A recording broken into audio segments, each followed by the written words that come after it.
This motor vehicle melee shut down a kilometre stretch of Highway 15 on Montreal's South Shore, prompting a major emergency intervention. Hi, I'm Chris May, writer, producer, and host of This Day in Weather History, now in its second year from the Weather Network in Canada. Firefighters had to use hydraulic cutters or jaws of life to try and free people from at least 9 vehicles. This day in weather history.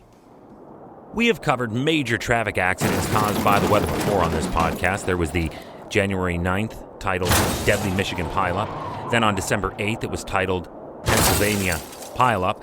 And of course there was the November 19th story called Terror on the Trans-Canada. And if by chance you missed any of those episodes that I just mentioned, I gave you the dates. You can easily go back into the archives and give them a listen. Believe me, it'll be totally worth your while. For this one, however, there were close to 200 vehicles that were involved in this massive road accident on a windswept stretch of Highway 15. The chaos of crashing cars began colliding soon after noon in La Prairie.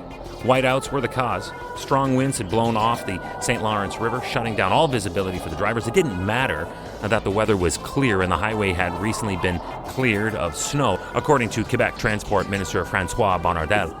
When gusts of wind come sweeping up and over a snowpack, it can still cause whiteout conditions in the area without any new snow falling anywhere. Welcome to year 2 of this podcast.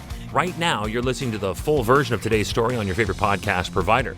But there's also the daily podcast video short. They're shot right here in my podcast recording studio, so you get that perspective. But oftentimes, they will include visuals from that day's event, from when it happened, in weather history. So after listening to the full story, go check out the podcast video short on television or online anytime at theweathernetwork.com/weather history. And just to dovetail from that if I can, I'd like to remind you where you can catch this podcast. If you might be picking this up off our site or from within a story, you can look up or ask for This Day in Weather History, wherever you normally listen to your favorite podcasts, including Apple Podcasts, Google Podcasts, Spotify, Amazon Alexa, and now every day on yahoo.ca. First responders had been trying all afternoon to safely remove 2 seriously injured people from a vehicle, but at the same time, an oil tanker truck had ruptured, spilling diesel onto the road, hindering the emergency crew's efforts to access the 2 people. And sadly, and despite all efforts, those people died. Ambulances were rushing dozens of people away from the scene, prompting 3 local hospitals to declare their own version of a state of emergency as they received this sudden influx of patients. Meanwhile, shuttle buses transported about 150 people away from the accident to a nearby community center where health officials continued to evaluate them.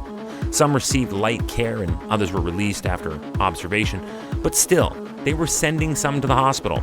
Of the 200 vehicles involved, 50 were able to drive away on their own, but many of the cars were simply and totally destroyed.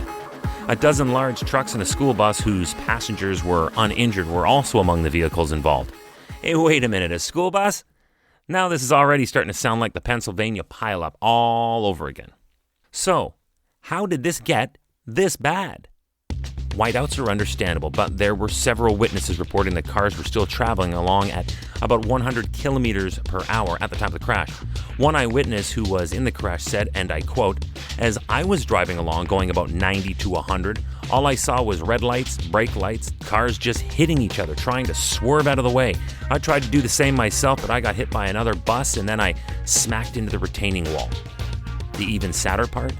The pileup was actually the second major road accident on the South Shore within only 2 days. In the previous disaster, more than a dozen cars smashed into each other. In that, many suffered just minor injuries. And what caused that one? You guessed it, whiteout conditions caused by sudden high winds over a snowbound land along a stretch of Highway 10 and Marieville. Big accident, but a whitest shade of pale when compared to the next day's 200-car pileup from this day in weather history.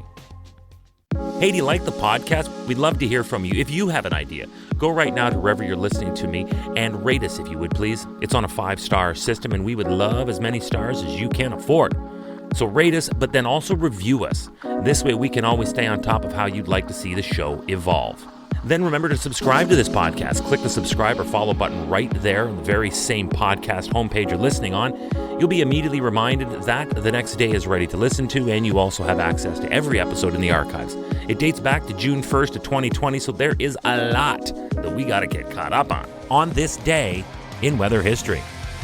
Tomorrow is February 20th, and we wanted to take a day out on the calendar to tip a cap to the 1988 Winter Games, commonly known as Calgary 88. They were held from February 13th through the 28th back in 1988, and mainly in Calgary, Alberta, Canada. They will be remembered for the warm temperatures. Tomorrow on this day in weather history, with me, your host, Chris May.